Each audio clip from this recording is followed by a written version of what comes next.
வணக்கம். இது உங்கள் பொலிட்டிக்கல் பார்க். நான் உங்கள் நண்பன். இன்றைய தினத்துல தாலிக்கு தங்கம் விஜய் கொடுக்குறாரு, மல்லிகைப்பூ யார் வாங்கி கொடுப்பா, அல்வா யார் வாங்கி கொடுப்பான்னு சொல்லிட்டு ஒருத்தர் தற்குறித்தனமா பேசியிருக்காரு. அவரை பத்தி தான் இந்த வீடியோக்குள்ள நம்ம பார்ப்போம். அதுக்கு முன்னாடி பாத்தீங்கன்னா நம்ம சேனலை சப்ஸ்கிரைப் பண்ணிச்சுக்காங்க.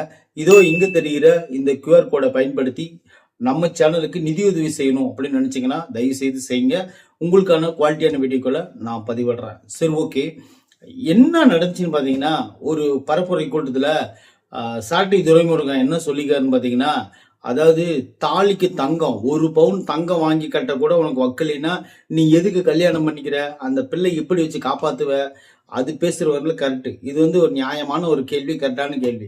அப்புறம் அடுத்துதான் பேசின கேள்விக்கு தான் இப்ப நான் பதில் சொல்றேன். அது என்னன்னு பாத்தீங்கன்னா, தாலி விஜய் வாங்கி கொடுத்துட்றாரு, அந்த பிள்ளைக்கு மல்லிகைப்பூ யார் வாங்கி கொடுப்பாங்க, புசி ஆனந்தா.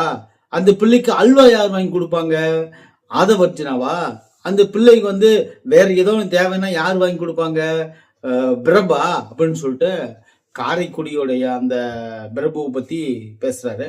சரி, ஓகே. இதெல்லாம் பேசுறது கரெக்டா அப்படின்னு பாத்தீங்கன்னா, இதெல்லாம் பேசுறது எப்படிங்க சரியாகும், இதெல்லாம் எப்படி தமிழ்நாட்டு பெண்கள் ஏத்துக்கிட்டு இருக்கிறாங்க அப்படின்னு சொல்லிட்டு இல்ல.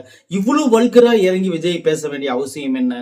இப்படி பேசுறதுனால அந்த கட்சியுடைய மாண்பு கெட்டு போயிருமான்னு பாத்தீங்கன்னா கண்டிப்பா கிடையாது. கீழே கமெண்ட்ல எல்லாம் போய் பாத்தீங்கன்னா அப்படி கழுவி கழுவி ஊத்திருக்காங்க சாட்டைய. அந்த வீடியோவை இப்ப நாங்க பிளே பண்றேன். இது 2 பிட்டா வரும், பார்த்து தெரிஞ்சுக்கோங்க.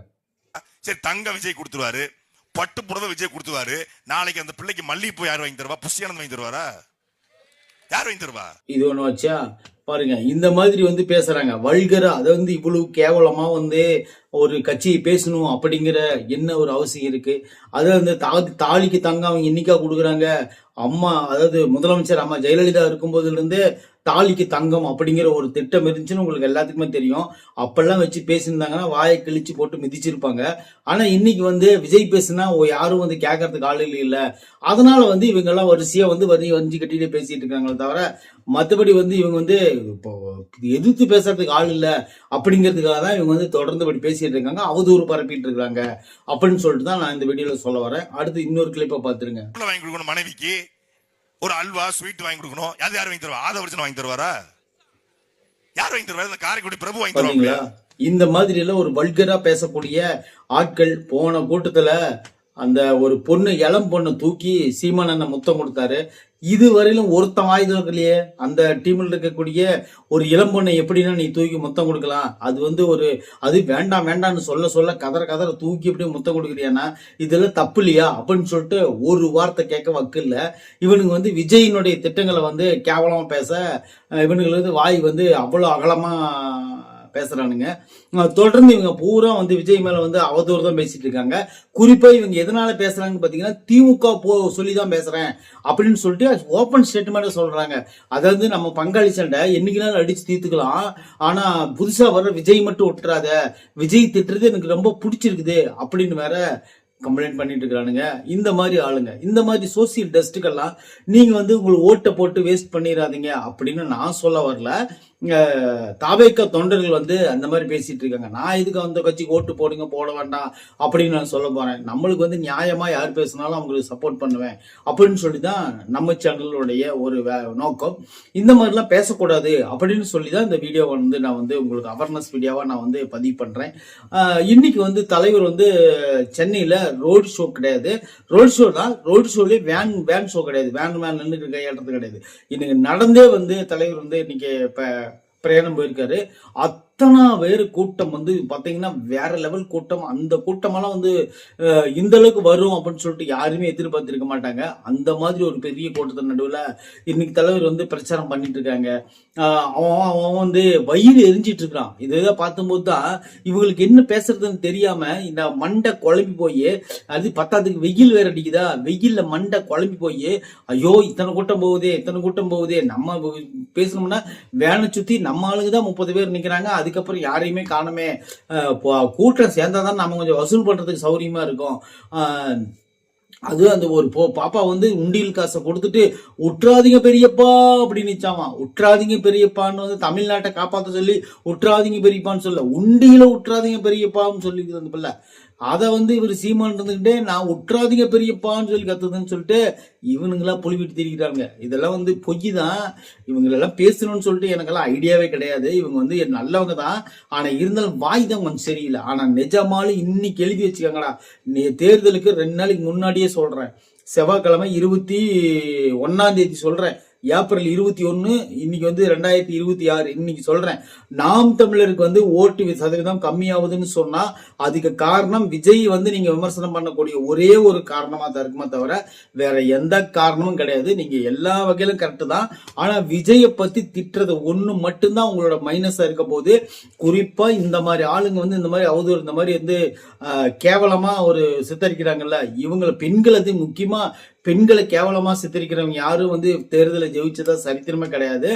அந்த மாதிரி ஒரு கேட்டகரி தான் இவங்க வந்து இந்த மாதிரி பேசுறது வந்து தன்னுடைய இமேஜை தானே கெடுத்துக்கிட்டு சீமான் அண்ணன் ஏதோ 1-2 தொகுதியில ஜெயிக்கிறதுக்கான வாய்ப்பு இருந்துச்சு, அதையும் சேர்த்து கெடுத்து மொத்தமா சீமானனுக்கு சமாதி கட்டுறதுக்காகவே அவர் தம்பிகளை தீனி போட்டு வளர்த்துட்டு இருக்காரு அப்படிங்கிறது மட்டும் எந்த மாற்று கருத்தும் கிடையாது. இவங்களால மட்டும்தான் சீமான் அண்ணன் வந்து கண்டிப்பா டவுன் ஆகுறதுக்கான காரணம் இருக்கு. மற்றபடி சீமானனுடைய கொள்கையோ சீமானனுடைய பேச்சோ, அவர் விஜய் எதிர்க்காத பேச்சுகள் எல்லாமே நல்லா இருக்கும். அவர் விஜய் எதிர்த்து பேசுற ஒவ்வொரு பேச்சும் வந்து அவருக்கு ஆபத்து தான். ஏன்னு கேட்டீங்கன்னா அது வந்து விஜய் எதிர்த்து பேசுங்க வேணாம்னு சொல்ல, சப்போஸ் அவரும் திருப்பி உங்களை பேசினாருன்னா நீங்க பேசலாம். ஐயா எடப்பாடி பழனிசாமியும் ஸ்டாலினையும் 2 பேரும் மாத்தி மாத்தி பேசிக்குவாங்க. ஏன்னா அது வந்து ஒரு அரசியல் நாகரிகம். அவர் எதுக்கிறதும் இவர் எதுக்கிறதும் இது கரெக்ட். ஏன்னா இவங்க யாரை எதுக்கணுமோ வந்துட்டு அவங்களை எதுக்காம யாரை எதுக்க கூடாதோ அவங்களை எதிர்த்துக்கிட்டு இருக்கிறாங்க. எதிர்த்தாலும் பரவாயில்ல, அவங்க எதுவுமே இவங்களை திருப்பி எதிர்க்க மாட்டேங்கிறாங்க. எனக்கு அதுதான் ஆச்சரியமா இருக்கு. தளபதி இதுவரையிலும் வந்து சீமானண்ணன் அப்படிங்கிற வார்த்தையோ அல்லது சீமான் அப்படிங்கிற வார்த்தையோ நாம் தமிழர் அப்படிங்கிற வார்த்தையோ அவர் வாயிலிருந்து இதுவரையிலும் வரவே கிடையாது. அதுதான் விஜயினோட பிளஸ். அதனாலதான் இத்தனை மக்கள் விஜய் பின்னாடி போறாங்கிற அறிவு கூட விசமா இல்லையா?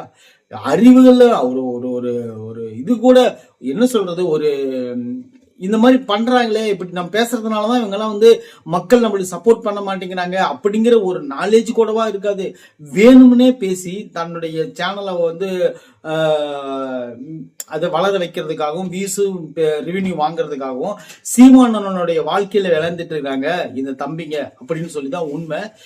அதாவது போன தேர்தலில் 36 லட்சம் வாக்கு வாங்கினதுல மைக்கு சின்னத்தை நீங்க கையில் எடுத்துட்டாரு, இனிமேல் வெற்றி நம்மதான் சொன்னீங்கல்ல, அதுதான் முக்கியமான காரணமா தவிர எல்லாம் ஆர்வமா வந்து ஓட்டு போட்டாங்க அப்படிங்கறதெல்லாம் சும்மா.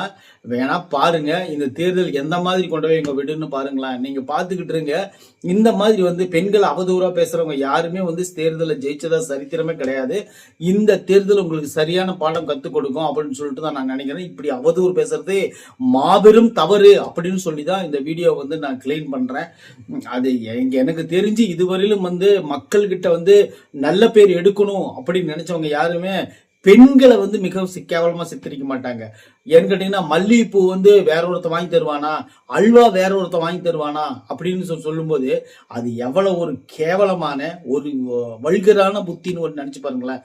இந்த மாதிரி ஒரு கேவலம் நாளைக்கு ஒரு நாள் விஜய் சார் ஜெயிச்சு வந்து சப்போஸ் வந்து இந்த திட்டங்கள் அறிவிக்கும் போது இவனுடைய அக்காவோ இவனுடைய தங்கச்சியோ இவனுடைய சொந்தக்காரங்களோ பொண்டாட்டியோ யாராச்சும் இந்த மாதிரி வாங்கும் போது அப்ப மைண்ட் வாய்ஸ் என்னவா ஓடுன்னு சொல்லி கொஞ்சம் நினைச்சு பாருங்க. குறிப்பா தமிழ்நாட்டு மக்கள் போறோம் ஒரு தாலிக்கு தங்கம் கொடுக்குறாருன்னு வச்சுக்கோங்களேன், அப்ப அவங்க மைண்டு வந்து அது வந்து என்ன சொல்றது, இந்த மாதிரி எல்லாம் பேசிட்டு இருக்கிற ஆளுங்களுக்கு நீங்க தான் பதில் சொல்லணும். சரி ஓகே, எனக்கெல்லாம் ஒரு பிரச்சனை இல்லை, என்ன பேசிட்டு போறாங்க, மற்றபடி தாவேக தொண்டர்கள் இப்படி பேசிட்டு இருக்கிறாங்க அப்படிங்கறத நான் எடுத்து சொல்றேன்னா தவிர இது என்னோட சொந்த கருத்து கிடையாது. இதனால யாராவது மனசு பாதிக்கப்பட்டிருந்தா ஐ எம் வெரி சாரி. நன்றி, வணக்கம்.